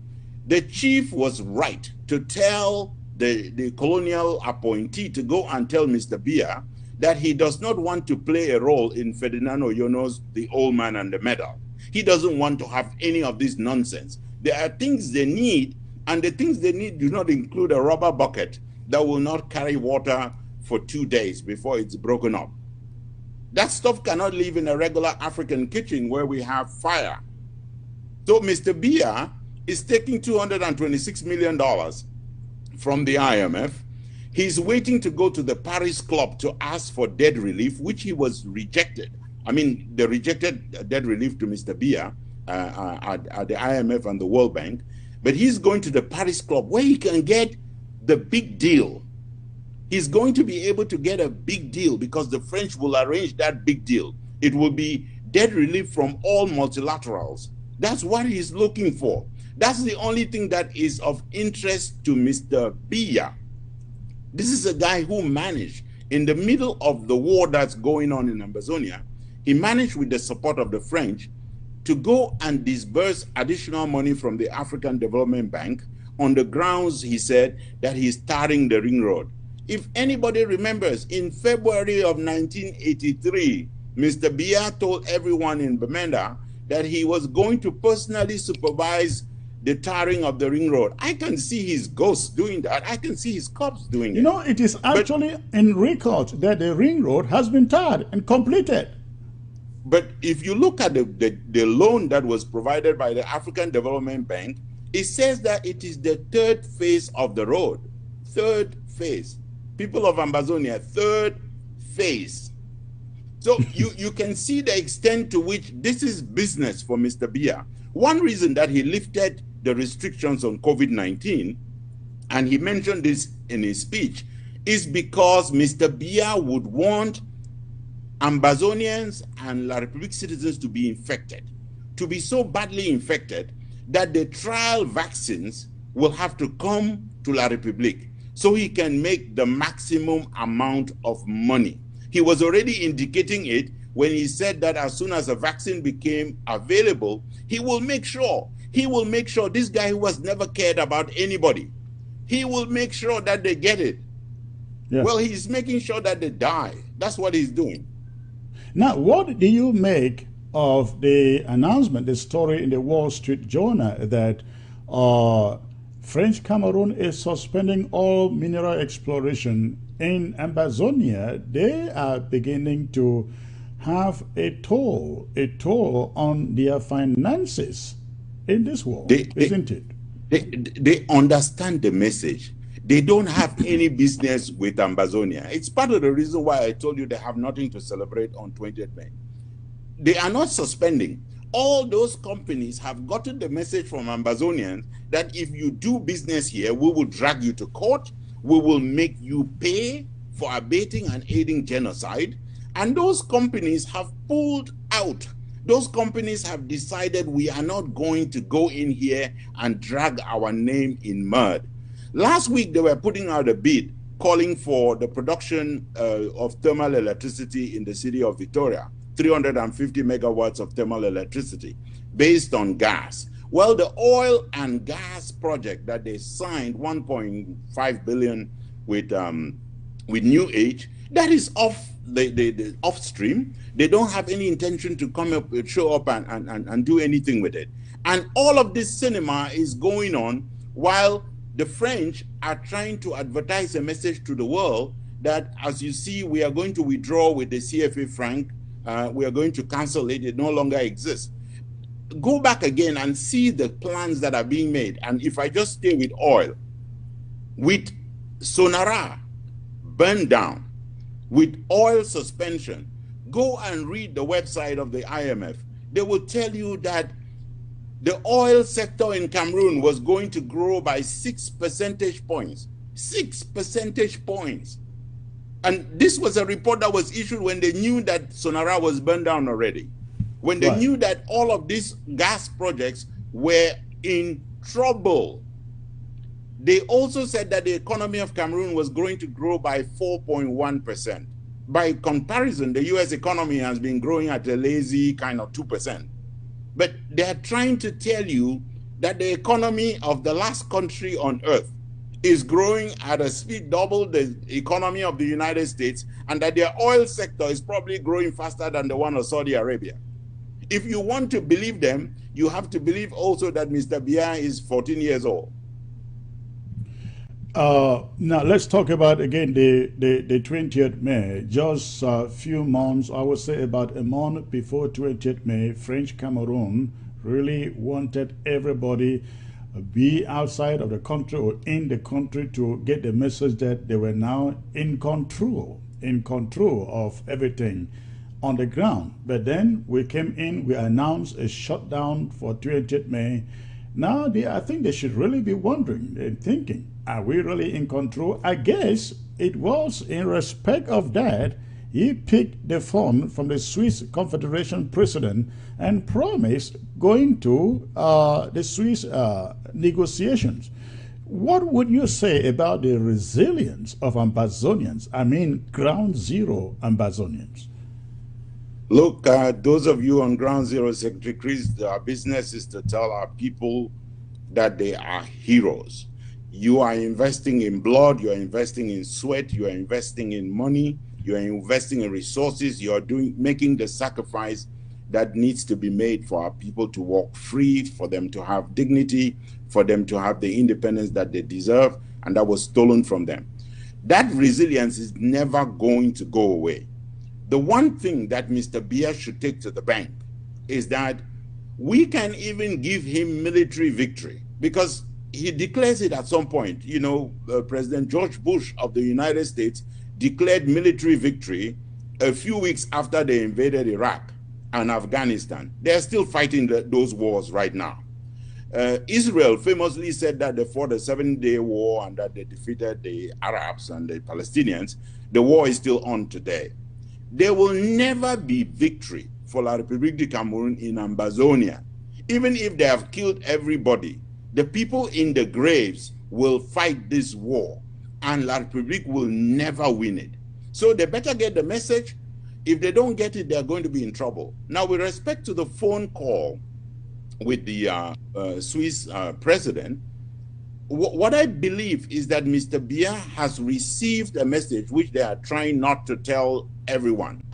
Ambassador Fall, who is based in the Central African Republic, brought a not so sweet message to Mr. Biya. It was a message to tell him that the Security Council and the United Nations and the international community are tired of you trying to win military victory and are tired of you foot dragging with respect to meeting the other party at the table of negotiations. And Mr. Biya, the delay tactic he has been playing is to say, look, I want to clean out the people who have refused negotiations, and then I'm going to go to negotiations. That's his hope. The reason the Swiss are calling is because they care. They care. Mr. Biya doesn't care. And we have seen people get up and blame the Swiss. So you have someone who start a fire in your house, and everybody else is standing and watching, including the big nations of the world. When the Swiss got involved, it was not because America did not know that there was war in Ambazonia. The Swiss got involved, so they drive the fire truck to put out the fire in your house. And instead of blaming the guy who put the fire on and who has gone to fetch a fresh gallon of diesel so he can come and pour on the fuel, you are turning around and blaming the firefighter. You cannot do that. If you were not already seated at the table of negotiation, if you did not agree that there could be negotiations under terms that will be determined by Ambazonians and La République du Cameroun as equal parties, you cannot blame this process for not going forward. And you cannot challenge Mr. Biya because you are just like Mr. Biya. And you that is the point. I saw the exchange between you and Dr. Chris Formiyo, and I saw it exactly the way you saw it, because I really thought Chris is somebody who works in a very powerful institution, an institution that is revered by every leader in Africa, talking about the president. And I was thinking, this is a man who should be using his vantage position to get these African leaders put pressure on the regime in Yaoundé to bow to the negotiation summons. But instead of prevailing on the regime in Yaoundé, they are pushing the Swiss as though the Swiss are not doing anything, are not doing enough, as though they have the knife and the yam, whereas they don't. There are two things there. Both, there's Chris Roberts from Canada, and there's Chris Formiyo from Cameroon. Right. I say from Cameroon because I've not seen him identify himself with Ambazonia. I've not. No, you seen are him right. Hold on there. Let me add one more thing before you come in there, because Chris Formiyo in his tweet stated that the inability of the Swiss to pressure La République enough is hindering them some other chances. So I hope you read that. It's hindering them some other chances in the USA. In the USA, we know that what they have proposed, the Senate, the House proposed Resolution 358, which talks about Biya bringing his chiefs and his NGO leaders to the table and talking about federation. The Senate wrote Resolution 292, which equally talks about federation. So when we hear people like this say, oh, your delayance is hindering us opportunities from the USA, I don't know what the USA has on table for us. There are a number of messages here that Ambazonians need to hear very well, because people are ducking the war, they are preserving themselves, and they are advertising and making telephone calls, really telephoning a message to La République that they are available.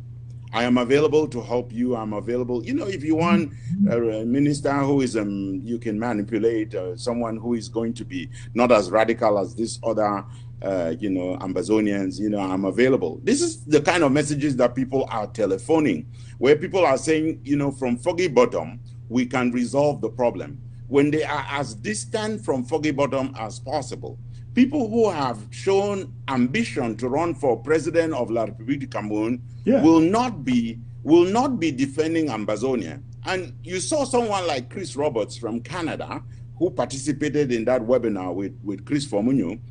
You will see that he came out too to challenge the Swiss, and he said the Swiss should come clean. Come clean about what? Please, Canada, come clean. Canada, you have been funding the mediation process and the negotiation. But at the same time, because of your deep interest in getting a Security Council position, you have been piling money into African governments and lobbying everyone, including, for instance, dishing out $1.1 billion to the African Development Bank to make sure that Africans would vote for Canada. And you want to sacrifice the people of Ambazonia in that process? Ireland is the other candidate for Security Council position. And Ireland has already signed up as a shareholder, the 81st shareholder, the African Development Bank. That is all what they are building for right now. They're angling for their advantage. They're trying to defend the interests of their country. And the people of Ambazonia must remain laser focused on defending our own interests. The interests of Ambazonia will not be sold. The other thing to watch out for is what you heard our comrade John Ba Akuru come out and say when he said, you know, there have been negotiations going on in the back, you know, with Siseko in jail, and they have asked Siseko to leave, and he was building this, you know, Nelson Mandela statue to Siseko Ayuk Tabe, and saying he says he's not going to leave jail, he's going to be the last person to leave jail. Now, number one, if Siseko Ayuk Tabe has been contacted by anyone on behalf of the people of Ambazonia, and he's running meetings on WhatsApp from jail, and he cannot tell the people of Ambazonia, shame on him, because he should not be negotiating from jail. Whatever it is he wants to negotiate, he cannot, just the same way he cannot run a government from jail, he cannot negotiate anything from jail, and anything he does will never be binding on the people of Ambazonia. Just as anything, the people and the chiefs who are now completely surrendered to Mr. Biya, as we saw in the case of the chief with the bucket, we are not going to be led or represented by people like that. The message that these people were telephoning, and John Ba Akuru had one message, I think Professor Lee Zambe had another. The first message from John Ba Akuru was, hey, you know, the negotiation should really happen with the person whom Eric Tato appointed to represent Ambazonia at the Grand National Dialogue. And Ambazonia, you have to hear that, because that's what they were telling you. And it is totally unacceptable. There is someone showing us leadership from jail. That's there. a lot He's of compliment to Eric Wilfried Tato. Tassang. And he is telling us the kinds of stuff to hear. The last message I want to give is the one that I heard from Professor Lisa. But you know, and the message I heard. You know what? The message that Mba Akuro was trying to pass across to all of us was to present what Siseko is doing in prison as a guy, this president who cares about his people, and he wants to sacrifice his own life for his people to the extent he won't get out of jail unless everybody gets out. That was the message, the message, the image he was trying to paint it, not understanding that it's a faulty premise. He cannot be in chains and be negotiating freedom when his own people still remain in chains. Look, the most interesting thing there in that message from John Ba Akuru was that John Ba Akuru sourced the message back to the chief slave, John Gute, who is supposedly prime minister in the province of France, that is called Cameroon. He said, this is happening with John Gute. So John Ba Akuru can believe John Gute on secret negotiations, but he cannot believe the same John Gute on public statements on television indicating that there are negotiations with the Swiss. But then, remember, Mba Akuru, I think he actually said he was in one of those meetings. Remember that? Well, what are they discussing? What do they know that we don't know? You know, when they talk to people about, you know, when they want to find out ways of trying to discredit people, they would send out a Mark Barretta to say that money is being distributed to people who are going to Switzerland. I wonder how much John Ba Akuru is getting when he goes into those secret meetings and they talk about it. And people of Ambazonia would really like to know. And why would they hold them as secret meetings? You know, and why would they be so afraid to let the world know that those negotiations are going on? In any case, we are not going to be represented by those people. And the last message is one, and I think it's a very serious message in the light follow-up of what Bishop John was saying to our people on the ground. When you hear somebody from the diaspora tell you on ground zero that you are supposed to provide leadership that you are supposed to stand up and be in charge. He's asking you to kill yourself. The reason we are doing this from abroad is because it provides relative security. And every other government and country that has freed their people, they have had to go abroad. They have had to launch a part of their struggle from the safety of another country. Do not follow the promptings of somebody who said, I was buying tickets for people to fly into Ambazonia on the 1st of October. Why are you buying tickets? Just go. Why didn't you go? In fact, you can go right now. What's stopping you? Look, the people of Ambazonia should know one thing. They are the most courageous, the bravest, the few amongst us who have picked up guns and who have volunteered to defend our people. They are to be saluted every day of their lives. They will be saluted in death. They will be remembered forever. There will be statues built to their glory in Ambazonia. They are the bravest of us. Those in jail, I pray for them to be released. I don't want Seseko to stay one additional day in jail than he needs to. But all of them need and deserve to be out of jail. Absolutely. Please, we salute your courage. We salute your sacrifice. Do not put yourself in additional danger by trying to make a deal with a government that does not, I called it a government, my goodness, with a regime that has never respected even an international convention or a treaty. Your word is never going to be good enough. So stop wasting your time. We need the international community involved in this process. And for people like Chris Fomunyo, who are saying the United Nations or the United States could play a role, the United States is already. Chris Fomunyo should go up to Foggy Bottom, to the State Department. They will tell him, Thibault Nagy will tell him, Ambassador Thibault Nagy will tell him that the United States is part of the Swiss-led process. So let them cut it. Let them behave themselves. Let them join the one process that the international community has offered the people of Ambazonia. And let's go back to a warning we gave people. We told people that the international community has very short span of attention. Another crisis will come, we were saying, and they will shift their focus to it. They have now shifted to COVID-19. Right. And everybody should bless the president of the Swiss Confederation for calling in and insisting on speaking on the issues of Ambazonia. Because everybody else is doing COVID-19. Everybody is hiding behind COVID-19, including people who say that they're your friends. They're hiding behind COVID-19. And so, fine, what do you make of, for the past few weeks, the interim government has been conducting these Amber war drafts, and the generosity has been outstanding. Ambazonians, every nook and corner, turning out in their numbers, donating generously to support their counties in their local government. People thought that we've run out of money.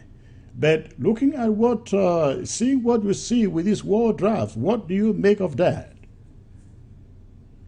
The people of Ambazonia will not lack the resources with which to bring them home. Just like the people of Israel did not lack a passage through the Red Sea, did not lack a serpent made out in the desert to get them to survive from the serpent bites, just as they did not lack manna when they thought they were going to die of starvation out in the desert. There is a God of provision who is making sure that people who are in chains will be set free. And those people just have to believe their own destiny. The people of Ambazonia do not have a destiny as slaves of La République du Cameroon. Your destiny is to become a free, proud, and independent country, one that will be admired by La République du Cameroon, and one that the world will turn to and wonder why they did not do this quicker. And we're beginning to see signs of those, including from the Minister for African Affairs in the UK government, who last week put out this letter indicating that they recognize the independence plebiscite. That's great. That's a first great step. And that they recognize Resolution 1608. That is a great second step. Now, 1608 UK government, it says something very clear. It says we are equal in status to La République du Cameroon. Equal in status means equal. It means we are our own country. They do Right. not have any power over us, unless you are citing some other rule. We thought they were going to, tell us that 20th May cancel something in international law, because national stuff will never cancel that stuff in international law. It is time for the world, led by the UK and the others, among those who will be joining the Swiss, to recognize that they made a big mistake and that they chained the people of Ambazonia to slavery that they do not deserve. Now, if we were supposed to belong to any country to which we at some point shared a common destiny, then we should have been forever condemned to be Nigerians. But we did not become Nigerians. We are not Nigerians. And Nigeria knew that they could not hold us, which is why they did not even try. La République du Cameroon is following a playbook which the French tried in Vietnam and they failed. They tried it in Algeria, and after killing 1 million people, they failed. They tried it in Madagascar, and after killing 180,000 people, they failed. They tried it in Bamileke country in Cameroon, and after killing 380,000 people, they failed. They tried it all over Africa, and they failed. I always say they are that not the going French, to succeed in this. the French have never won a war. They are not known to have won any war. And Ambazonia will not be an exception. Before I open the phone lines, Bo, to take a few phone calls, any updates on the lawsuit? I can tell the people of Ambazonia that first I indicated to the people of Ambazonia that the lawyers had indicated great understanding with respect to the fact that we were going through COVID-19, that in a place like the United States, over 33 million people have lost their jobs, and that they want to be with us as a partner in the process of bringing our people to independence. And so they don't want to have to be asking us to pay retainer fees in the middle of COVID-19. So there was a suspension on this matter. And we can say that we are projecting at this moment that by the 1st of September, we should be able to be full swing. And so people of Ambazonia, that generosity you're showing, we want you to show it towards these diplomatic and legal battles that we are going to fight as well. And there are going to be many of them. And before the 1st of September, you will hear news with respect to which cases have already been tabled.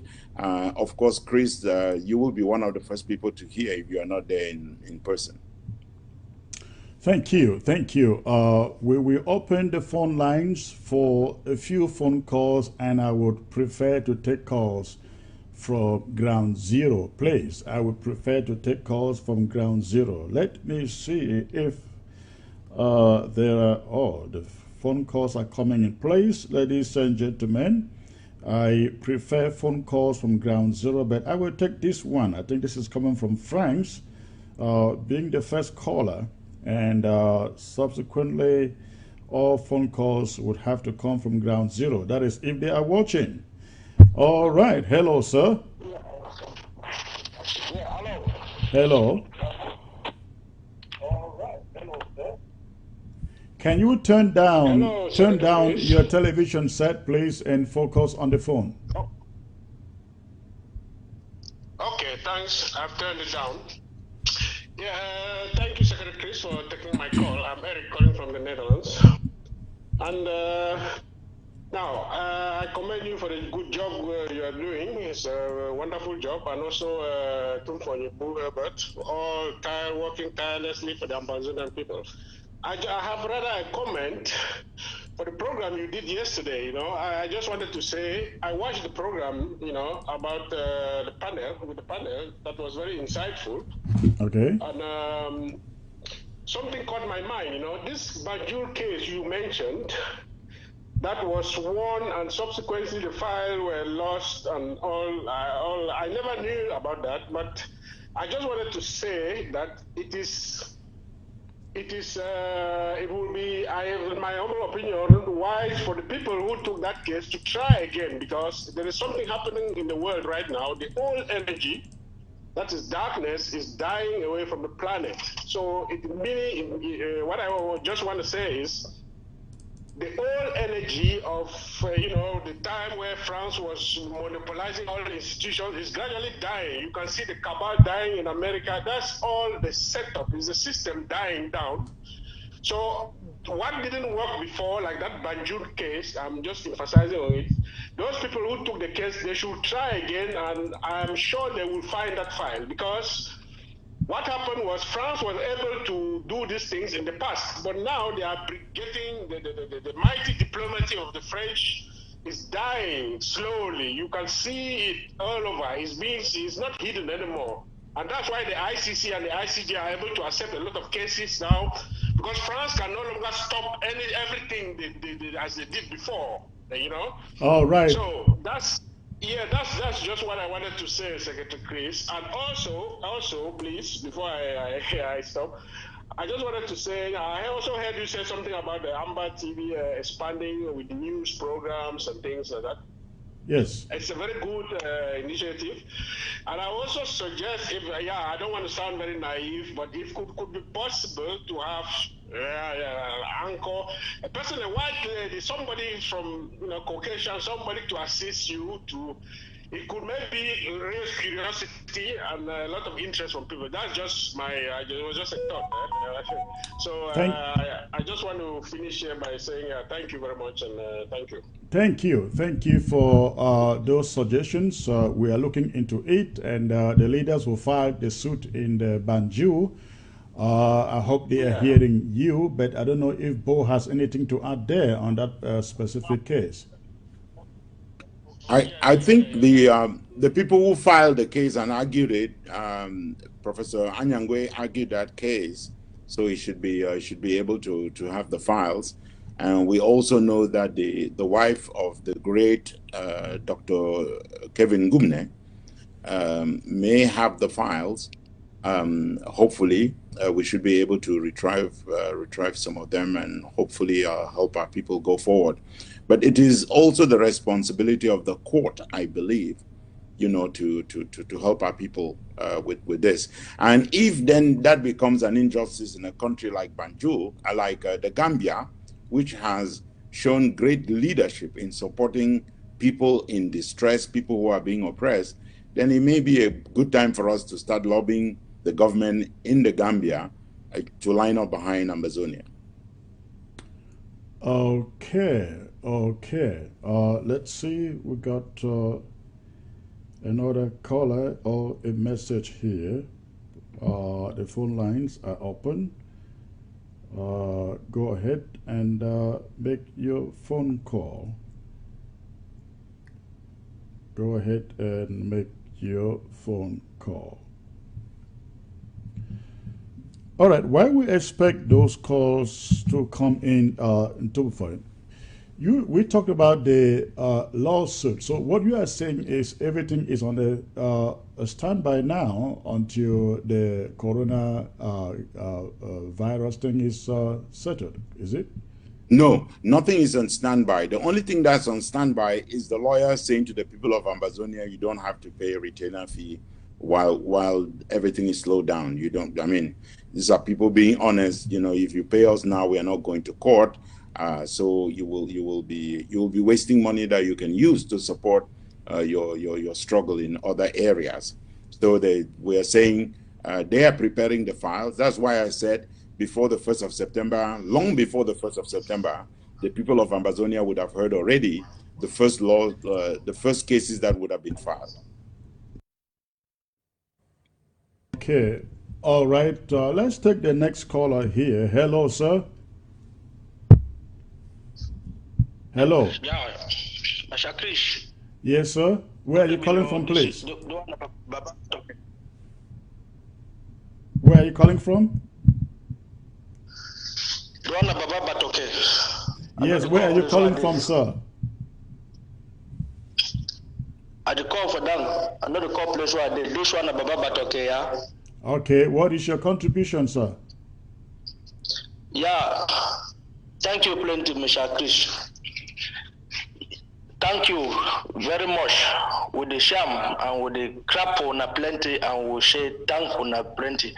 We don't hear how we bought them fact today for Bamenda. Where the fact where you hear gone the share gone where he had a day the shanam we sham for shower here. Yeah, Mr. Chris, with the beg say me wanna talk up. But this Baroque boy way he for this revolution, I know the call name. Say these French people, they don't say we don't finally for down we don't rest for Balaba ADM. They don't say ADM, they disturb we again, so they don't find another system again.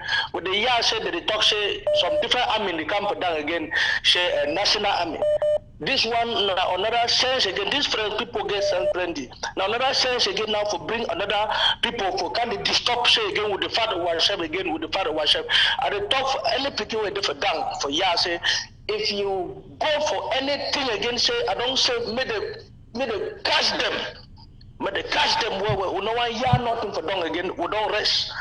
We don't rest. The picking them now that the hurry we plenty and we beg say make no picking. It no come out again the work at disturb himself say the year for some man. People don't be all na one and with the tank all people say and all the picking them for Bamenda say before yeah. Thank you, Brandy. Okay, thank you plenty for the call. We get your point. And make you know what is say something that they call them say National Army where some small Pekin say one creator. That one not go happen. No worry about that one. Might take the next caller. Oh, I missed that caller. But too fine. I don't know if you get anything for add for that today where that man called talk so. No, I go just talk, na then they down, na then as he talks in, if he talk say day, we know say they for Ambazonia, they forgot the hand, I made a carry that work go before. We know say they be the fight for Southwest too today, I won't call on Southwest, Southern Zone. We know say they be the fight for Kumbo, we know say they fight for Njinikam, my own home village, we know say they fight for Bamenda. We just talk say all victory now, Ambazonia victory. When you hear too much, people that they insist say Namia do this, Namia do that. May all man take victory for Ambazonia.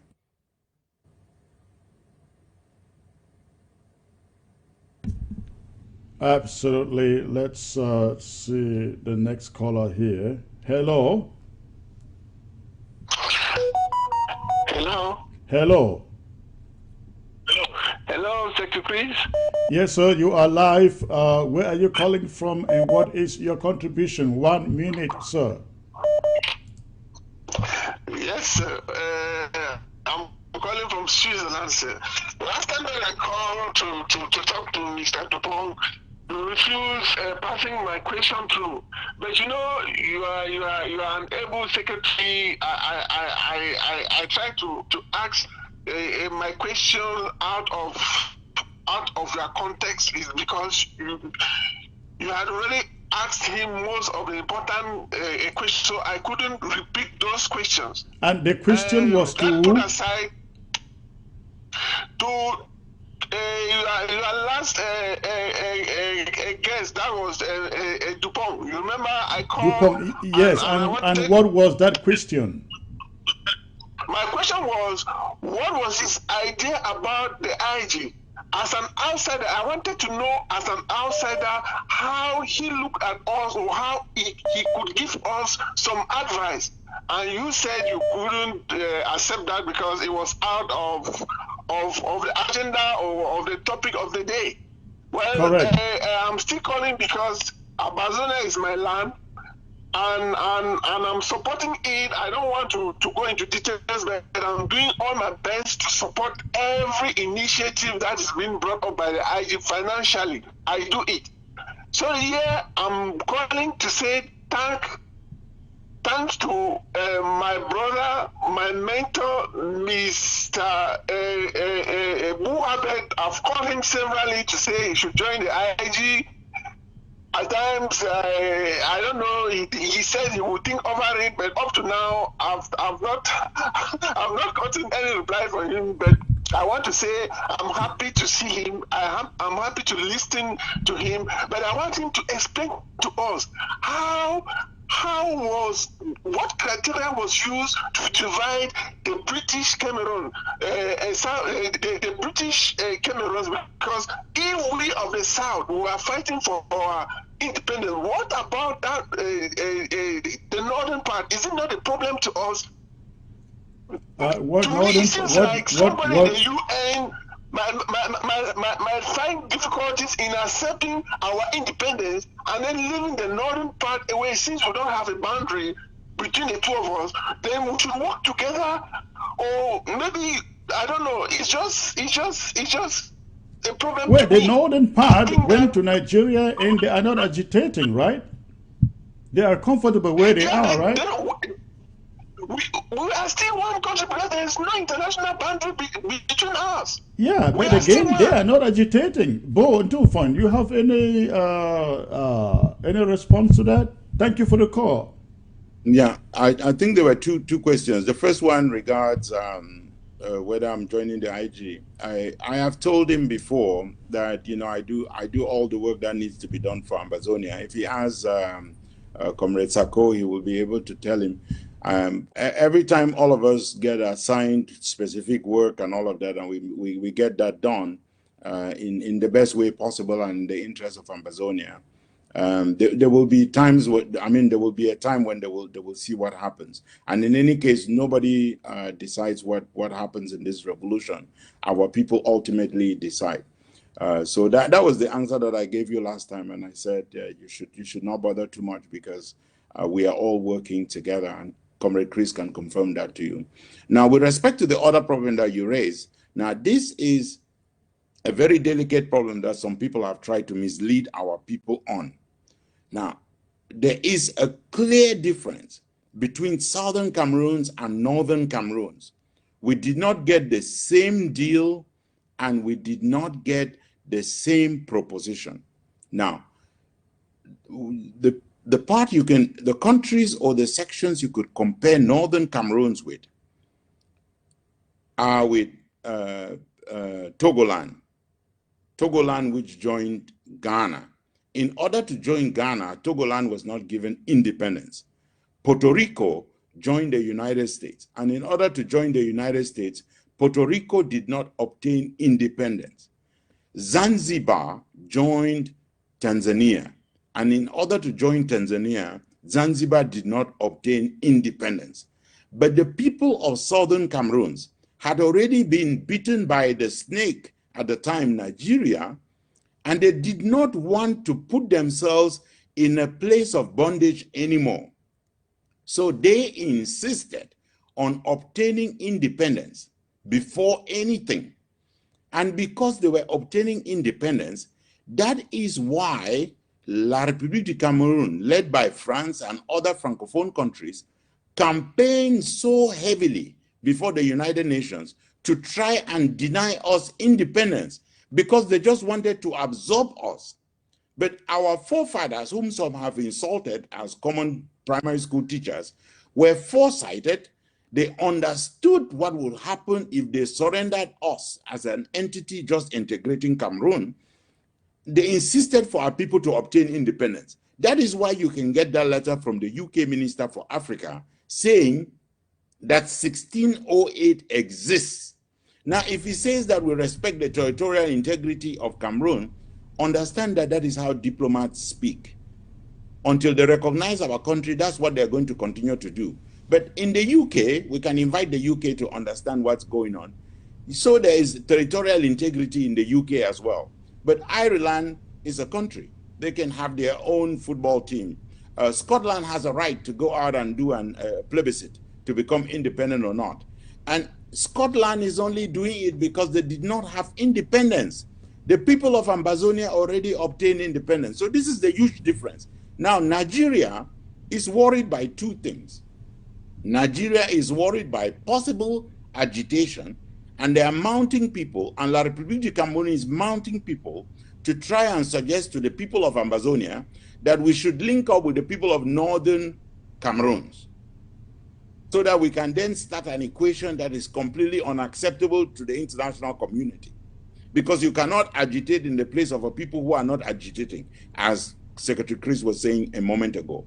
Then the second problem that Nigeria wants to tie to us is to give the impression that we are the exact equivalent of Biafra, and we are not. And so our people need to stay within the confines of these legal documents, which our lawyers will be defending in court in the cases that we are going to be making. We need to stay there. Now, if later Nigeria wants to be absorbed by, and I'm talking Nigeria, I'm not talking Northern Cameroon. If Nigeria wants to be absorbed by Ambazonia, we'll welcome them.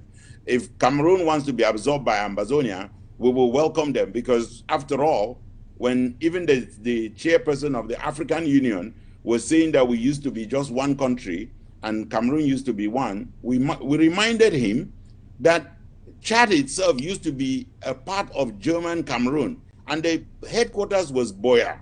So if they want to go back there, they can give us to govern them, because we can govern the entire continent. So if they want us to govern the entire continent, we can start by making sure that the people of Ambazonia obtain their independence. And this is it is non-negotiable. We are not going to negotiations because we are going to negotiate the independence of Ambazonia. We are going to negotiations because we need to put together the instruments of our independence and get La République to sign the letters of surrender. That's why we are going there. All right, Tumfon, thank you for coming on once more. It's always exciting to have you on the set. Ladies and gentlemen, that is all we have for you today. Tumfon, any last word? Well, thank you very much, Comrade Chris. Just a big shout out to our people on the ground. You are going through the day of shame for the people of La République du Cameroun. They are admitting humiliation because they cannot celebrate the day they thought they had made you slaves forever. They are inviting you to go out there and be infected by COVID-19. Do not accept to do it. Mr. Biya is saying he's promising you a vaccine. The only vaccine that country needs is not a vaccine against COVID-19. It is a vaccine against COVID-82, which is him coming into that country in 82 as president. He has killed more people than COVID-19 will ever kill. That is the only vaccine that people need to get rid of him. And when the people of Ambazonia will be free, or even before we become free, the people of French Cameroon, please learn some lessons from the people of Ambazonia. Rise up and defend your freedom. To our brothers and sisters who are in jail, please protect yourself. We continue to pray for you. We continue to ask for your freedom. We hope that they can get all of you out in one go, but don't get entangled in negotiations with the regime that will never keep its word. Do not. And that will be it for me, Chris. And our people, please pay attention, join the draft. If you are on ground, it's either you're fighting or they will come and kill you. Defend I hope yourself. You are preparing for and Boyo, Sorry? I hope you are preparing Boyo for the draft. You know, Boyo is a rock, and Boyo is as solid as Peter, on whom Christ set his church. So you can be sure. We want to see Boyo come up with a draft of at least $100,000, because that is the hometown of what is his name, former Prime Minister Ngomjua. Remember that Fonlon wasn't. No, Fonlon was from Bui. Well, all of them went to school in all of them went to school in Boyo. So Boyo. They're all now Sun Beach is in Boyo, am I right? It is in Boyo. Yeah, Sun Beach, Ashinkom or something like that. Yes, one of those popular schools out there in Boyo. But just one thing, Secretary Chris, those of us who can give money, especially those of us who live and work abroad, we should give money. But we know that our people are giving their blood, they are giving their lives, and we should appreciate that as well. We know that the mothers are making food and helping our people. If you are protecting Amba by not showing where they are, by alerting them when the soldiers are coming, you are contributing to this revolution.